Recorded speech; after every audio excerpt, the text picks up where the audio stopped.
On a mild spring morning in Toccoa, Georgia, sometime around 8:30, a mother told her husband she was taking their two young children to the park. By noon that same day, only she returned. The date was April 17, 2010. The children, 2-year-old Cooper Hayes and 4-year-old Lily Hayes, were gone. Their mother, Jennifer Hayes, age 28, stood in the driveway of their modest ranch house on Ridgewood Circle, her clothes dry despite claiming she had searched a creek, her eyes meeting those of responding officers with an expression witnesses would later describe as strangely vacant. The question that would haunt investigators for years began forming even then, in those first strange hours. What happened at the park that morning? And why did the woman who should have protected those children seem so utterly calm? The town of Toccoa sits in the foothills of northeast Georgia, where the Appalachian Mountains begin their slow descent toward the Piedmont Plateau. Population 8,600, give or take, the kind of place where everyone knows the cashier at the Ingles grocery store by name, where Friday night football games draw half the town, and where churches outnumber traffic lights 3-1. Dogwood trees line the residential streets in spring, their white blooms like scattered handkerchiefs against the emerging green. The economy ran on manufacturing plants, a few remaining textile mills holding on from better decades, and the college that brought young people through on their way to somewhere else. The Hayes family lived in a neighborhood of single-story brick homes built in the 1970s, places where working families settled, where swing sets dotted backyards and American flags hung from front porches. Michael Hayes, 31, worked third shift at the Pilgrim's Pride processing plant 15 miles south in Baldwin. He came home each morning around 7, smelling of industrial refrigeration and chicken, showered, and usually slept until mid-afternoon. Jennifer stayed home with Cooper and Lily. Before the children came, she had worked at the Walmart on Big A Road, cashier and occasional customer service, but Michael's income covered the basics and she preferred being home. Those who knew them said the Hayes family kept to themselves mostly. Michael was quiet, polite in that southern way that costs nothing, nodding to neighbors, mowing the lawn on Saturdays. Jennifer seemed tired often, the kind of fatigue young mothers wear like a second skin, but she smiled when spoken to, pushed the double stroller down Ridgewood Circle on pleasant afternoons, attended the Methodist church on Doyle Street intermittently. The children were small for their ages. Cooper, with his wispy blonde hair and serious gray eyes, rarely cried. Lily talked constantly, asked questions, drew pictures with crayons on printer paper her mother brought home from somewhere. Saturday, April 17, 2010, dawned clear and mild. Temperature at sunrise was 52 degrees, climbing toward a forecasted high of 71. No rain in the forecast. Light winds from the southwest. The kind of morning that makes mothers bundle children into car seats and head for playgrounds before naptime ruins the afternoon. According to Jennifer's initial statement to Stevens County Sheriff's deputies, she woke around 7:15. Michael was already home from his shift, already in the shower. She made coffee, poured cereal for Lily, fed Cooper applesauce from a jar. Normal morning sounds filled the house. The television in the living room playing cartoons, the shower running, the hum of the refrigerator. Michael came out dressed in sweatpants and a t-shirt, drank coffee standing at the counter, barely speaking. He was tired. Third shift did that. He went to bed around 8. Jennifer said she decided then to take the children to Henderson Falls Park, a small recreation area about 4 miles northeast of their house, situated where a creek tumbled over granite outcroppings. The park had playground equipment, picnic tables, a walking trail that followed the water. Not crowded usually, especially on Saturday mornings when families slept in or ran errands. She said she loaded Cooper into his car seat first, then Lily. Both children wore lightweight jackets over t-shirts and elastic waist pants. She packed a small cooler with juice boxes and string cheese. She left the house, she said, around 8:30. The drive took maybe 10 minutes. This is where the details begin to fragment. Jennifer told deputies she parked in the gravel lot near the playground. She said there were no other cars there. She unloaded the children, walked them to the swings. Cooper sat in the toddler swing, the kind with leg holes and a safety bar. Lily pumped her legs on the regular swing beside him. Jennifer said she pushed Cooper, watched Lily, heard the creek rushing over rocks beyond the tree line. Then, she said, she turned away for just a moment, just one moment. She heard a sound from the parking lot, maybe a car door, maybe nothing. When she turned back, both swings were empty. Both children were gone. She said she ran toward the creek, calling their names. She said she searched the woods, the trails, the water's edge. She said she looked for 15, maybe 20 minutes before returning to her car to call for help. The first emergency call came in at 9:53. Not from Jennifer's cell phone, but from a payphone outside the Kangaroo Express gas station on Toccoa Street, 2.3 miles from Henderson Falls Park. A clerk there would later tell investigators that a woman matching Jennifer's description used the phone, that she seemed upset but controlled, that she asked where the nearest police station was before making the call. The recording of that call would be played hundreds of times in the months and years that followed. 911, what is your emergency? My children are missing. I took them to the park and they disappeared. Ma'am, where are you now? I'm at a gas station. I couldn't find them. I looked everywhere. Which park, ma'am? What are your children's names? Henderson Falls, Cooper and Lily Hayes. Please, you have to find them. The dispatcher kept her on the line, kept asking questions, but Jennifer's answers grew shorter, flatter. When asked why she left the park before calling, she said she panicked. She needed to find a phone. Her cell battery was dead. When asked if anyone else was at the park, she said no. She was alone with the children. When asked what the children were wearing, she described their clothes in detail, down to the cartoon character on Cooper's t-shirt. Deputies arrived at Henderson Falls Park at 10:07. By 10:15, search teams were forming. The Stevens County Sheriff's Office coordinated the initial response. Within an hour, volunteers from 3 counties converged on the park and surrounding woods. Search and rescue teams brought dogs. The Georgia Bureau of Investigation sent specialists. By afternoon, helicopters circled overhead, their rotors chopping the spring air into rhythmic thunder. The park itself covered roughly 40 acres of mixed hardwood forest, creek bottomland, and maintained recreational space.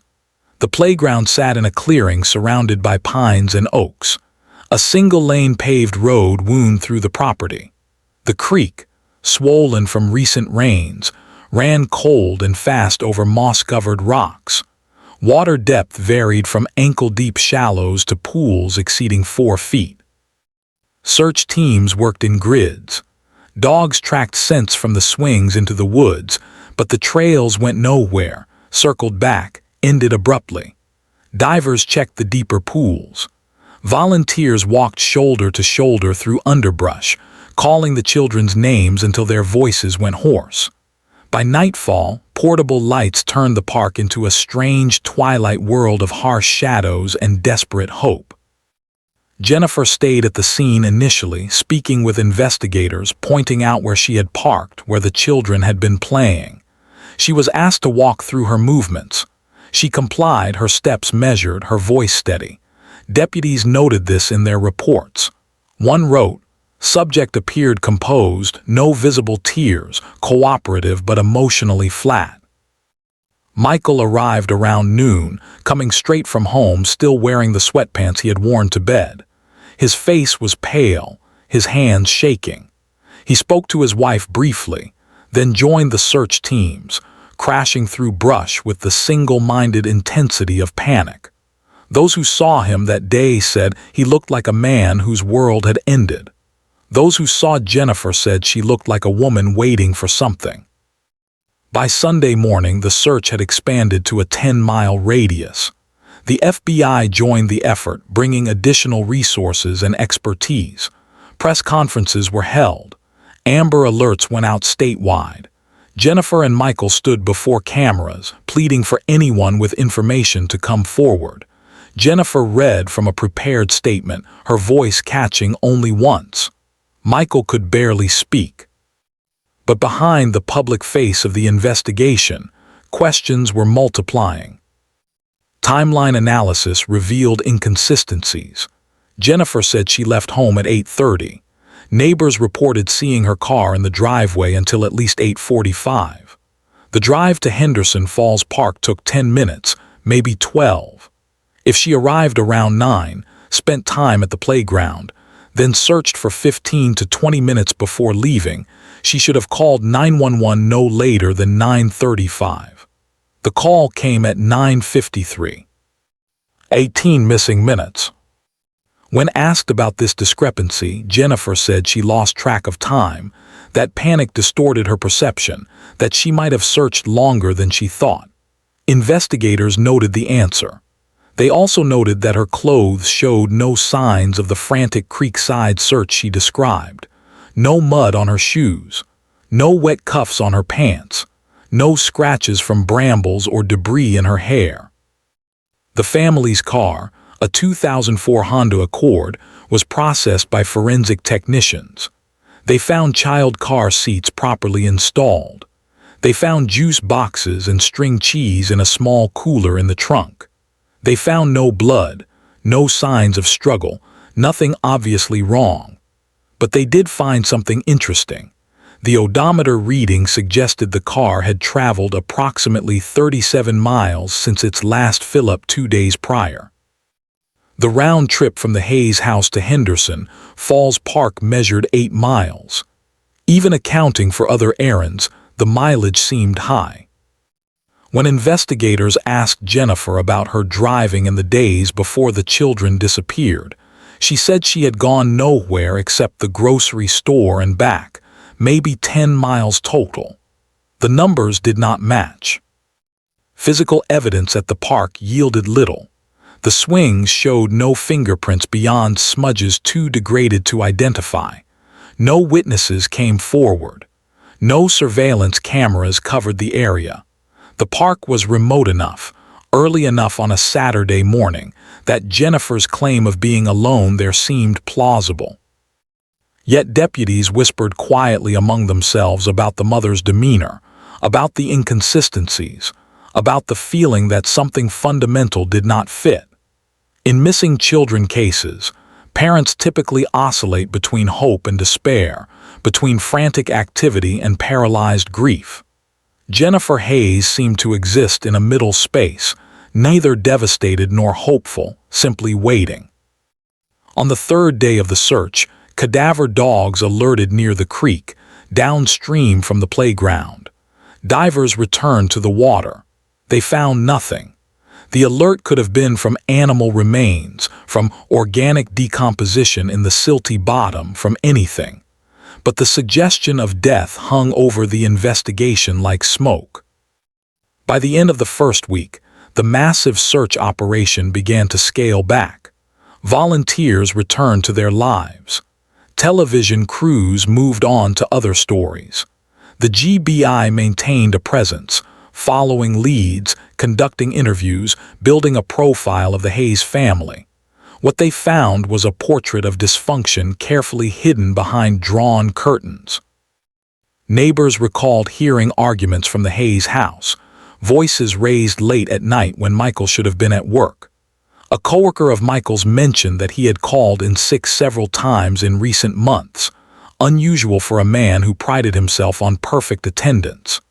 Jennifer's sister, living in Alabama, told investigators that Jennifer had called her 2 weeks before the disappearance, crying, saying she could not do it anymore, that the children were too much, that she was drowning.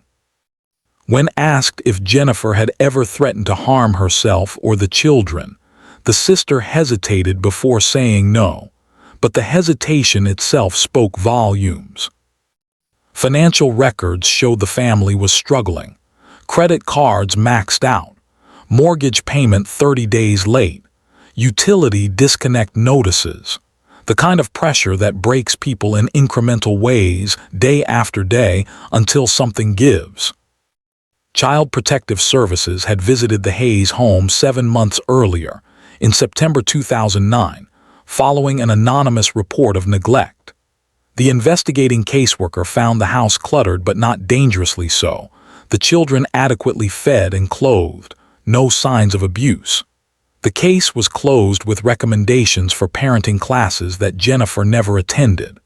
The caseworker's notes mentioned Jennifer's affect as detached and noted that Cooper seemed unusually quiet for his age. As weeks turned to months, the investigation continued but momentum slowed. Without bodies, without witnesses, without confession, the case existed in a terrible limbo. Jennifer and Michael remained in Toccoa, living in the house on Ridgewood Circle, their marriage a shell held together by shared trauma and mutual suspicion. By autumn of 2010, search efforts had ceased. The case remained open, assigned to a GBI investigator who reviewed it periodically, but active leads had dried up. Cooper and Lily Hayes became 2 more names on the National Missing and Unidentified Persons System database, 2 more faces on aging flyers stapled to telephone poles, 2 more reasons for parents everywhere to hold their children a little tighter at playgrounds. The question remained, what happened at Henderson Falls Park on that mild April morning?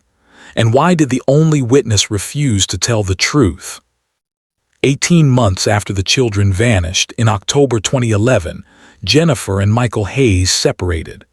Jennifer moved first, renting a small apartment in Hartwell, 30 miles south. Michael stayed in the house for another month before relocating to Athens, where his brother lived. The house on Ridgewood Circle sat empty through that winter, a for sale sign in the front yard that no one answered. Those who have ever doubted someone you love know the particular torture of living with suspicion. Michael Hayes existed in that space for 19 months. He worked, he slept. He went through motions of living, but behind his eyes was the constant calculation. Could she have done it? Would she have? He never asked her directly, and she never volunteered. They circled each other in their shared grief and unspoken accusation, 2 people bound by loss and separated by doubt. Jennifer's behavior during this period struck those around her as increasingly strange. She took a job at a medical billing office in Hartwell, arriving precisely on time each morning, completing her work with mechanical efficiency, speaking to coworkers only when necessary. She rented a 1-bedroom apartment in a complex near the highway, sparsely furnished, no photographs on the walls. She attended no church. She made no friends. A woman who worked in the cubicle beside her later recalled, "She was like a person playing a role of being alive. She did everything she was supposed to do, but there was nothing behind it, like she was empty." At night, neighbors in her apartment building sometimes heard her crying, long gasping sobs that came through thin walls around 2 or 3 in the morning.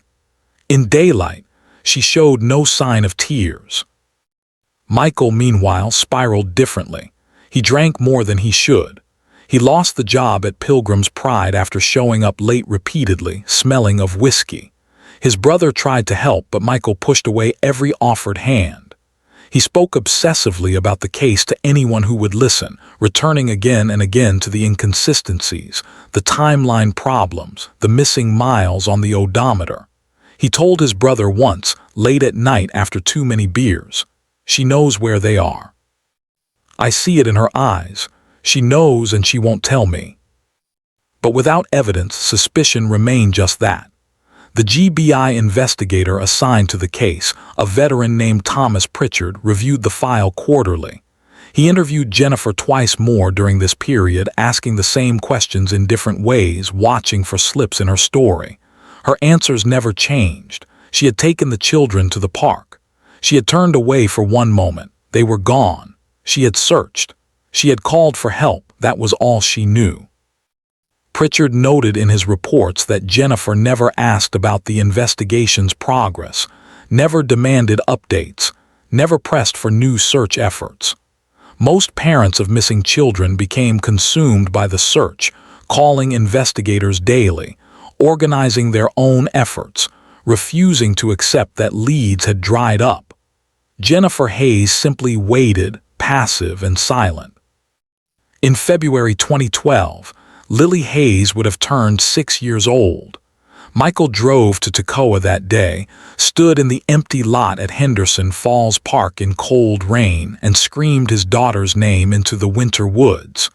No one heard him. No one answered. For those who have ever noticed that guilt and grief wear different faces, Jennifer Hayes's face wore neither. She wore absence, a blank space where emotion should have lived. The break in the case came from an unexpected direction, in a moment so small it could have been missed entirely. March 2013, 3 years after the children disappeared, a woman named Rita Calloway walked into the Stevens County Sheriff's Office carrying a shoe box. Rita was 64, a retired elementary school teacher who lived 2 streets over from the old Hayes house on Ridgewood Circle. She told the desk sergeant she had information about the Hayes children, information she had kept quiet too long, information that troubled her sleep. Inside the shoe box were drawings, dozens of them, crayon on printer paper, created by a child's hand.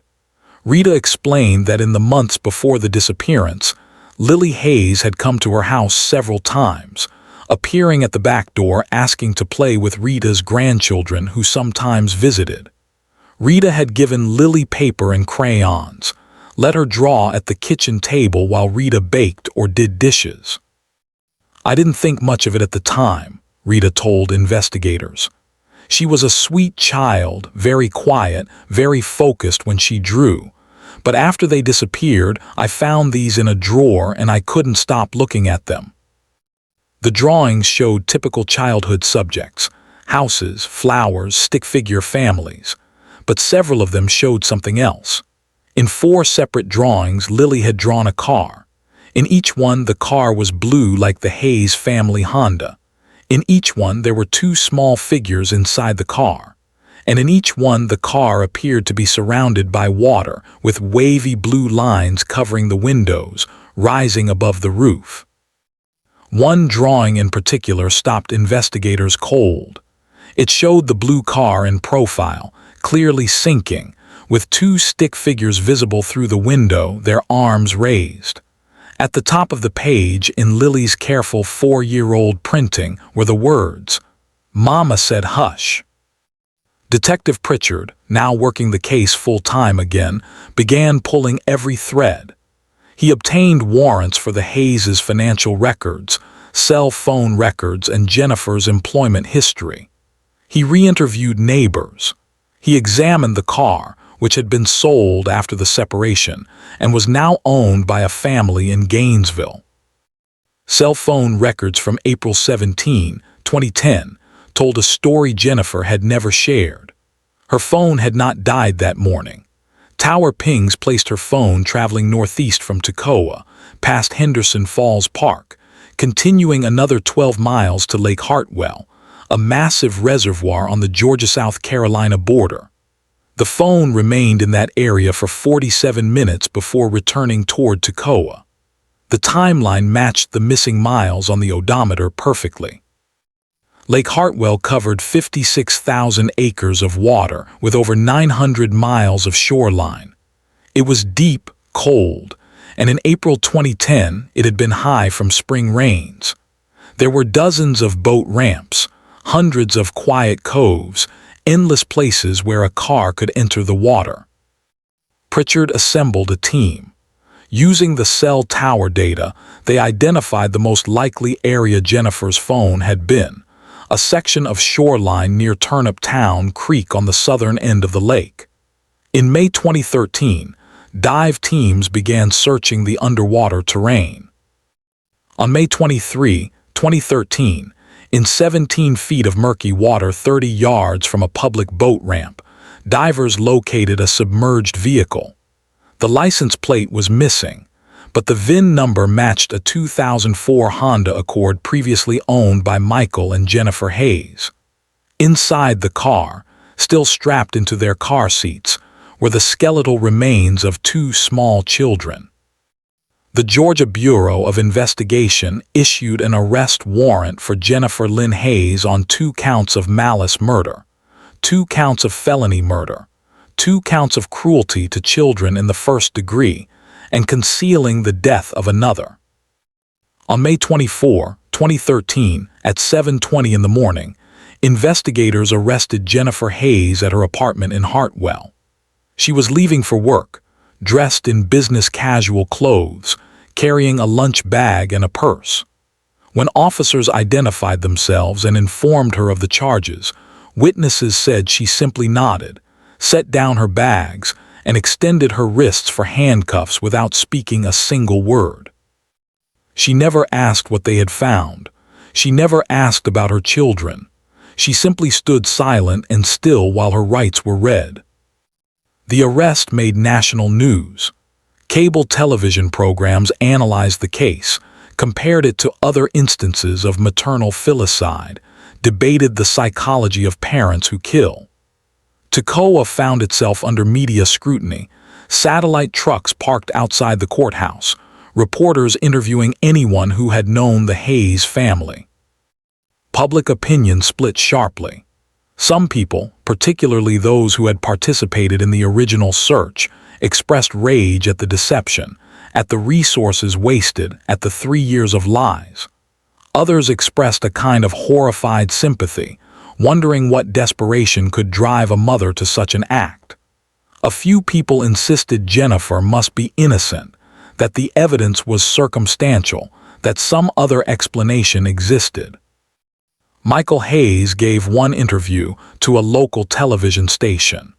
He sat in his brother's living room, hands clasped between his knees, and spoke in a voice emptied of everything but exhaustion. "I knew something was wrong from the beginning. I knew she wasn't telling the truth, but I wanted to believe her because the alternative was unthinkable. I chose to believe a lie because the truth would have destroyed me. Now I have to live with that choice. Now I have to live with the fact that I doubted but did nothing, and my children were at the bottom of a lake while I doubted." He did not cry during the interview. People who knew him said he had no tears left. The forensic evidence told the final story. The car had entered the water at a shallow angle, likely driven slowly down a boat ramp. The emergency brake was not engaged. The transmission was in neutral. The doors were closed but not locked. Water would have entered quickly, filling the cabin in minutes.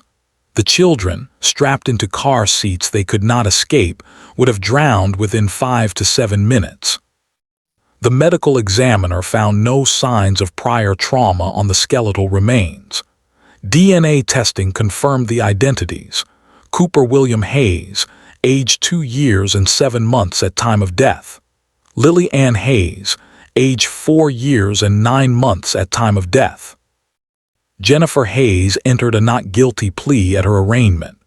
Her court-appointed attorney argued that the evidence was circumstantial, that the cause of death could not be definitively established after 3 years in the water, that cell phone tower data was imprecise. The prosecution countered with Lily's drawings, with the timeline analysis, with Jennifer's lies and inconsistencies, with her complete absence of emotion in the face of her children's disappearance. In September 2014, facing overwhelming evidence and the possibility of the death penalty, Jennifer Hayes changed her plea to guilty on all counts in exchange for life imprisonment, without possibility of parole. She never explained why. The judge asked her directly during the plea hearing if she wanted to make a statement. She declined. Michael Hayes, sitting in the courtroom gallery, stood and shouted at her, "Tell me why, just tell me why." She looked at him for one long moment, her face still blank, still absent, and said nothing.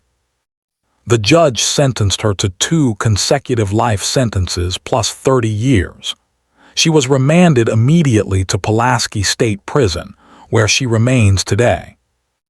In the sentencing hearing, the prosecutor read a victim impact statement prepared by Rita Calloway, the neighbor who had kept Lily's drawings. It ended with these words, "That little girl drew pictures of her own death and nobody saw it. She tried to tell us what was coming and we failed her. We all failed her." The case file eventually revealed additional details. Jennifer had researched car submersion online in the weeks before the killings, visiting websites about how long it takes for a vehicle to sink, whether windows can be opened underwater, how quickly someone would drown. Her search history showed she had looked at maps of Lake Hartwell, identifying boat ramps that were remote and rarely used. Investigators concluded that on the morning of April 17, 2010, Jennifer Hayes drove her children not to Henderson Falls Park but directly to the lake. She drove down the boat ramp, placed the car in neutral, and exited while it rolled into the water. She stood on shore and watched it sink, watched the windows go dark beneath the surface, listened until the sound of her children screaming stopped. Then she drove to Henderson Falls Park, walked to the swings to establish a cover story, left after a few minutes, and drove to the gas station where she called for help. The children had been dead before the first searchers ever arrived at the park. Why she did it remains unknown. Financial pressure, mental illness, postpartum depression never properly treated, resentment at the loss of freedom children represent, simple exhaustion breaking into something darker. All theories were proposed, none confirmed. Jennifer Hayes herself never offered an explanation, never expressed remorse, never spoke the words that might have made sense of the senseless. The house on Ridgewood Circle was eventually sold to a family from Alabama who knew nothing of its history. The swing set in the backyard was removed. Life continued in Toccoa as it always had. Friday night football and Sunday morning church, dogwoods blooming white each April. Henderson Falls Park still draws visitors on pleasant weekends. Children still play on the swings, their laughter echoing through the trees. The creek still rushes over granite, cold and clear and indifferent. The case of Cooper and Lily Hayes closed with convictions, but without closure. Their father carries the weight of doubt and inaction. Their grandmother carries the weight of pictures that spoke truths no one heard. Their community carries the weight of having searched desperately for children already beyond saving. For those who have ever wondered how someone could do such a thing, the answer is this: we do not know. We may never know. Evil sometimes wears a blank face and refuses to explain itself. But we know this: 2 children existed, laughed, drew pictures, asked questions, trusted the person who should have protected them above all others. They deserved better than a cold lake and 3 years of lies. They deserved the simple gift of life. They deserved to be remembered not just as victims but as people who mattered, whose absence left a hole in the world that can never be filled. Cooper William Hayes, Lily Ann Hayes say their names, remember that they lived. If this story mattered to you, subscribe and hit the bell. Share the episode. Someone somewhere may still be waiting to be heard. Someone somewhere may still be carrying pictures that speak truths we need to see. Someone somewhere may still need us to pay attention before it is too late.